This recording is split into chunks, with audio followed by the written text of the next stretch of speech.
하나님 말씀은 누가복음 23장 39절로 43절 말씀입니다. 달린 행악자 중 하나는 비방하여 이르되 내가 그리스도가 아니냐 너와 우리를 구원하라 하되, 하나는 그 사람을 꾸짖어 이르되 내가 동일한 정죄를 받고서도 하나님을 두려워하지 아니하느냐. 우리는 우리가 행한 일에 상당한 보응을 받는 것이니 이에 당연하거니와 이 사람이 행한 것은 옳지 않은 것이 없느니라 하고 이르되, 예수여 당신의 나라에 임하실 때 나를 기억하소서 하니, 예수께서 이르시되 내가 진실로 내게 이르노니 오늘 내가 나와 함께 낙원에 있으리라 하시니라. 아멘. 어떤 믿음이 구원 얻는 믿음일까요? 예수님께서 오늘 십자가상의 한편의 강도에게 하신 내가 진실로 내게 이르노니 오늘 내가 나와 함께 낙원에 있으리라는 말씀처럼 확실하게 구원받았음을 인증해 주시는 표현은 이전에는 하지 않으셨던 아주 분명한 말씀이셨습니다.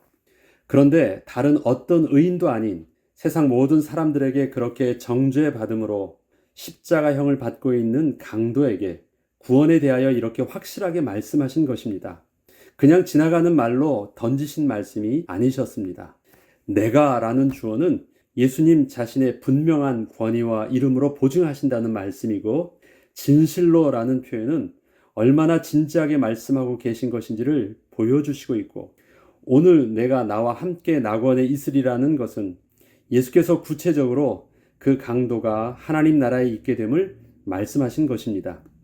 그렇다면 그 강도는 분명히 구원을 얻은 것이 확실한데 어떻게 해서 그 강도는 구원을 얻을 수 있었을까요? 단순히 오늘 본문의 내용에서 보이는 것과 같이 그저 강도는 예수님께 부탁을 했고 예수님은 그 부탁을 들어주신 것일까요? 하나님 나라는 우리가 가고 싶다고 갈 수 있는 곳이 아닙니다. 우리의 구원 또한 내가 받고 싶다고 얻을 수 있는 것도 아닙니다. 그것은 전적인 하나님의 주권에 달려 있기 때문입니다. 예수님께서 그 강도에게 구원을 허락하여 주신 것은 이미 그 강도 안에 있던 구원 얻는 믿음을 분명히 보셨기 때문입니다. 십자가형은 고대 로마에서 반항한 노예에서부터 국가 전복을 꾀한 반역자 등의 중죄인을 십자가에 매달아 죽이는 아주 고통스럽고 지독한 형벌이었습니다. 반항한 노예의 경우는 그 말을 좀 안 들었다거나 도망친 정도가 아니라 주인을 죽이거나 그에 버금갈 만한 위해를 끼친 경우를 말합니다. 십자가에 달린 죄수는 죽음의 모든 차원을 경험한 후에야 죽는다고 합니다. 이렇듯 이러한 십자가형을 받는 죄인이라면 사회적으로나 국가적으로 보통의 악질은 아닌 것입니다. 예수님께서 십자가에 달리실 때 좌우편에 원문상의 표현으로는 아주 악의적인 범죄자가 함께 매달렸습니다.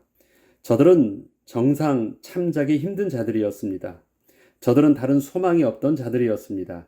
이미 갈 때까지 다 가버린 자들이었습니다. 지금 이 두 사람이 예수님을 사이에 두고 서로 대화를 하고 있습니다. 예수님은 저들 사이에서 가만히 듣고 계셨습니다. 그렇다면 예수님께서 그 강도에게 보신 구원 얻는 믿음은 어떤 것일까요? 첫 번째, 하나님을 경외하는 믿음입니다. 거룩하신 하나님 앞에서 자신의 죄에 대한 자각함이 있을 때 하나님에 대한 두려움이 있는 것입니다. 39절에 보면 달린 행악자 중 하나는 비방하여 이르되 내가 그리스도가 아니냐 너와 우리를 구원하라 하되, 한편에 있던 강도가 먼저 예수님을 향하여 독설을 뿜어대면서 비방을 하기 시작합니다. 그는 더 이상 잃을 것이 없다고 생각했기에 두려움이 없었습니다. 막 가는 것입니다. 그 강도는 자신의 악을 끝까지 뽑아내면서 예수를 비방하고 있는 것입니다. 그에게는 모든 것이 다 끝났습니다. 자기가 볼 때에는 그렇게 많은 사람들을 위해서 헌신하면서 자신과는 정반대의 삶을 살았던 그 예수가 지금 자신과 똑같이 십자가에 매달려 있는 것입니다. 십자가에 힘없이 매달려 있는 예수의 모습 속에서 지난날 그가 그렇게 외쳤던 하나님 나라는 강도가 볼 때는 한낱 허상에 불과한 것이었습니다. 그러나 성경은 이와 같은 자들을 향하여 로마서 1장 28절로 29절을 통하여 이렇게 말씀하십니다. 또한 그들이 마음에 하나님 두기를 싫어하며 하나님께서 그들을 그 상실한 마음대로 내버려 두사 합당하지 못한 일을 하게 하셨으니 곧 불의, 추악, 탐욕, 악의가 가득한 자요 수근수근 하는 자요 라고 말하고 있습니다. 그 강도의 하나님을 향한 반항은 자신의 자신감이 드러나고 있는 것처럼 착각을 하고 있지만 사실은 하나님께서 그 상실한 마음 그대로 내버려 두시고 침묵하실 뿐인 것입니다. 그러나 다른 한편의 강도는 지금 자신의 죄를 하나님 앞에서 비춰보고 있습니다. 39절로 40절에 보면 달린 행악자 중 하나는 비방하여 이르되 내가 그리스도가 아니냐 너와 우리를 구원하라 하되 하나는 그 사람을 꾸짖어 이르되 내가 동일한 정죄를 받고도 하나님을 두려워하지 아니하느냐 우리는 우리가 행한 일에 상당한 보응을 받는 것이니 이에 당연하거니와 이 사람이 행한 것은 옳지 않는 것이 없느니라 하니 현재 예수를 십자가에 죽게 한 대제사장들 또한 예수를 조롱하고 있는 백성들의 행동과 그 태도를 보면 자신들은 예수와 다르다고 하면서 하나님 앞에서 자신은 떳떳한 척하고 있지만 오히려 저들 속에는 하나님에 대한 경외함이 없음을 봅니다. 다시 말해서 저들에게는 하나님이 없다는 것을 스스로 증거하고 있는 것입니다. 세상에서 느끼는 죄의식은 자신의 양심과 율법에 비추어서 사람들과 자기 자신 앞에서 스스로 부끄럽게 여기는 죄의식입니다. 그러나 지금 강도가 느끼는 죄의식은 자신의 양심이나 사회적인 법에 비추고 있는 것이 아니라 거룩하신 하나님 앞에서 자신을 비추면서 느껴지는 하나님에 대한 두려움인 것입니다. 그 강도의 하나님에 대한 두려움의 감정은 하나님의 실존을 실질적으로 믿었기 때문에 오는 경외함인 것입니다. 그 강도는 당시 예수의 죽음을 조롱하고 있는 자들 앞에서 유일하게 하나님에 대한 두려움을 가지고 자신의 죄를 인정하며 서 있는 것입니다. 거룩하신 하나님 앞에서 우리의 죄인됨의 고백이 이루어질 때 비로소 회개의 은혜를 얻을 수 있는 것입니다. 이처럼 경외함이란 하나님을 향한 거룩한 두려움입니다. 하나님의 거룩하심과 감히 함부로 할 수 없는 권위 앞에서 두려워하는 것입니다. 그리스도인은 세상을 향한 두려움은 없어지고 하나님을 향한 경외함이 회복된 자입니다. 다음으로 그 강도에게는 예수를 그리스도로 고백하는 믿음이 있었습니다. 누가복음 23장 41절을 보면 우리는 우리가 행한 일에 상당한 보응을 받는 것이니 이에 당연하거니와 이 사람이 행한 것은 옳지 않은 것이 없느니라 하니 지금 예수님 좌우의 두 강도와 예수님의 처지가 다르지 않습니다. 모두 십자가의 형을 받기에 마땅한 죄인이라는 정죄를 받은 후 똑같이 형을 받고 있는 것입니다. 그런데 두 강도는 예수님을 바라보는 시선이 서로 정반대였습니다. 한편의 강도는 예수님과 자기 자신이 별반 다르지 않다고 생각하면서 예수를 조롱하고 있고 다른 한편의 강도는 겉의 모습은 우리와 똑같이 죄의 형벌을 받고 있는 것처럼 보여도 예수는 죄 없으신 분이심을 분명하게 고백하고 있는 것입니다. 십자가에 달리신 예수를 보면서 부끄러워하지 않고 그 예수의 죽음이 바로 나의 죽음을 대신한 가장 귀한 대속의 죽음이셨음을 고백하는 믿음이 바로 구원을 얻는 믿음입니다. 저와 여러분이 예수 그리스도의 십자가를 부끄러워하지 않습니다. 또한 바울도 이렇게 고백합니다. 내가 복음을 부끄러워하지 아니하노니 이 복음은 모든 믿는 자들에게 구원을 주시는 하나님의 능력이 됨이라 고백하고 있습니다. 우리가 지금 십자가에 죽으신 그 예수의 죽으심과 부활하심을 기념함으로 지금 우리는 고난주간을 맞이하고 있고 다음 주에 부활절을 기대함으로 준비하고 있습니다. 사람들은 십자가에 달리신 예수를 부끄럽게 또 인생의 가장 비참하고 무기력하게 죽은 죽음이라고 생각을 합니다. 그리고 그 예수를 무관심하게 바라봅니다. 그러나 저와 여러분은 그 십자가에 죽으신 그 예수 그리스도 또 그 십자가의 그 죽음을 나를 위한 대속의 죽음이셨음을 고백하는 그 믿음으로 주 앞에 분명히 서 있습니다. 다음 그 강도에게는 예수를 하나님의 아들로 믿는 믿음이 있었습니다. 이르되 예수여 당신의 나라에 임하실 때 나를 기억하소서. 요한복음 19장 21절로 22절에는 유대인의 대제사장들이 빌라도에게 이르되 유대인의 왕이라고 쓰지 말고 자칭 유대인의 왕이라 쓰라 하니 빌라도가 대답하되 내가 쓸 것을 썼다 하니라고 기록되어 있습니다. 저들은 예수님의 하나님의 아들이심을 들었을 때 신성모독으로 느꼈을 뿐 진짜 하나님 나라의 왕 되심으로 전혀 인식하지 못하고 있었습니다.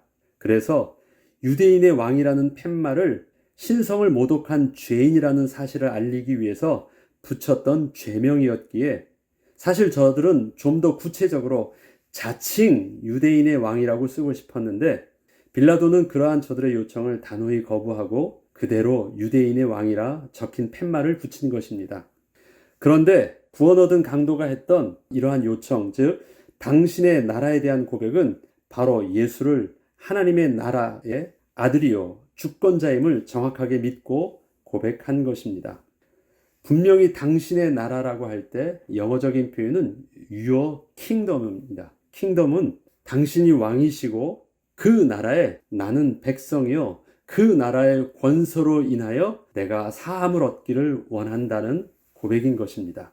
이렇듯 구원받은 강도의 모습을 보면 그는 단순히 예수님께 부탁을 하고 구원을 얻은 것이 아님을 알 수 있습니다. 분명한 구원 얻는 믿음이 있었기에 가능한 축복을 얻게 된 것입니다. 예수님께서는 이렇게 고백한 그 강도에게 43절에 오늘 내가 나와 함께 낙원에 있으리라고 말씀하신 것입니다. 이 땅에는 더 이상의 미래는 없다고 하며 눈에 보이는 것으로 인생을 끝내려는 사람과 자기 인생 끝에 또 다른 하나님 나라가 있음을 의식하면서 그렇게 끝을 내지 않으려는 사람이 있습니다. 히브리서 9장 27절에는 한 번 죽는 것은 사람에게 정하신 것이요 그 후에는 심판이 있으리니 라고 말씀하십니다.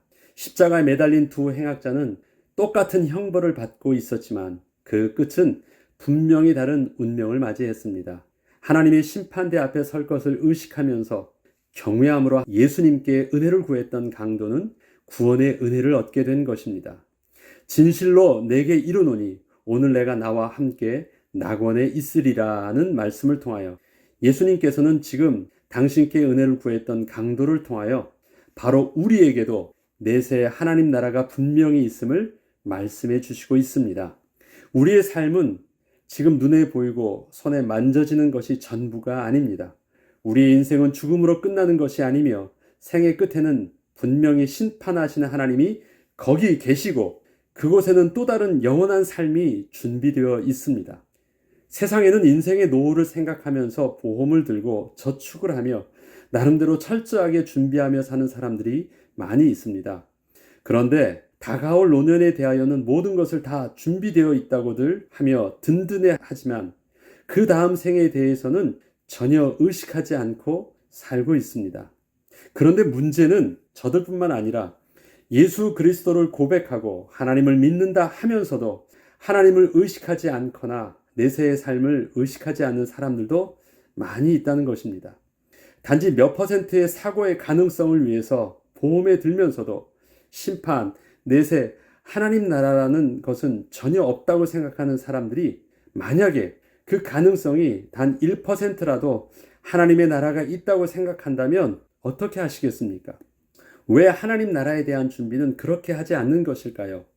이 땅에서 발생할 사고의 두려움보다 좀 더 심각하고 실질적으로 두려워하며 시급하게 준비해야 할 준비가 하나님의 심판대 앞에 서게 될 두려움에 대한 준비인 것입니다. 세상은 강도와 선량한 시민을 다르게 봅니다. 그러나 하나님께서는 만약에 구원 얻은 강도의 그 믿음처럼 저들이 구원 얻는 그 믿음이 없다면 서로 다르지 않다고 분명하게 말씀하십니다. 십자가상의 강도나 십자가 밑에서 저들을 정죄하고 조롱하고 있는 선량하다는 백성들이 똑같다는 것입니다. 우리의 영적 분별력은 언제나 우리가 하나님 앞에서 서게 될 것을 인식하게 될 때 올바르게 할 수 있습니다. 우리의 삶의 선택과 행동들은 날마다 내가 이번에 이 선택을 놓고 하나님 앞에 갔을 때 너는 무엇이라고 주님 앞에 대답할 수 있겠는가라는 질문을 해봐야 됩니다. 사도 바울은 디모데후서 4장 7절로 8절 말씀에 나는 선한 싸움을 싸우고 나의 달려갈 길을 마치고 믿음을 지켰으니 이제 후로는 나를 위하여 의의 면류관이 예비되었으므로 주 곧 의로우신 재판장이 그날에 내게 주실 것이며 내게만 아니라 주의 나타나심을 사모하는 모든 자에게도니라 라고 고백하고 있습니다. 우리의 낙원은 단순히 죽음 이후에 있을 행복한 장소만이 아닙니다. 그곳에서 우리는 하나님을 대면할 것을 알기에 비록 우리의 현재의 삶이 고난하고 힘들어 보여도 이 땅에서의 삶을 거룩하신 하나님을 의식하는 영적인 긴장감을 가지고 끝까지 선한 싸움을 멈추지 말아야 되겠습니다. 나는 강도와 같이 살지 않았다. 나는 저 강도와 다르다고 비교하지 말고 우리의 삶의 우리의 기준을 세상에 나보다 못한 사람과 나를 비교해서 나를 의롭다고 하나님께 어필하지 말고 우리의 의로움의 기준은 거룩하신 하나님을 기준으로 하고 우리를 비춰보고 거룩하신 하나님의 말씀에 비답해서 우리를 드러내며 비춰봐야 됩니다. 그렇다면 우리는 하나님 앞에서 나는 죄인임을 고백할 수밖에 없고 나는 세상 사람들보다는 조금 양심적으로나 도덕적으로나 율법적으로 좀 나아 보이더라도 우리는 하나님 앞에서 여전히 하나님 앞에 설 수 없는 죄인임을 정직하게 고백할 수밖에 없습니다. 우리는 하나님의 말씀에 비답해서 정직하게 죄인임을 고백할 때 그 죄를 통해서 불쾌하거나 자존심 상해하지 않습니다. 오히려 죄인임을 고백하면서 우리는 더 평안함과 안정감과 감사함을 고백할 수 있는 이유는 그러한 죄인이었던 내가 십자가의 예수 그리스도의 죽으심을 통하여 그 대속의 은혜로 내가 오늘도 하나님 앞에서 의롭다 칭함을 받는 하나님의 백성됨을 우리는 믿을 수 있기 때문에 그렇습니다.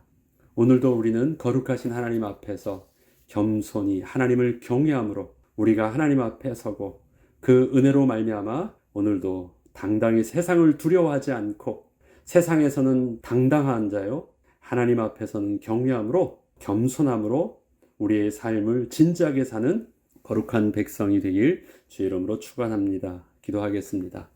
하나님 아버지 감사합니다. 오늘 내가 낙원에 나와 함께 있으리라 말씀하셨던 그 말씀이 바로 우리에게도 말씀하시는 하나님의 음성으로 오늘도 들려지길 소원합니다. 나도 십자가상에 저주받았던 강도와 다를 바 없는 하나님 앞에서는 저주받은 인생이었습니다.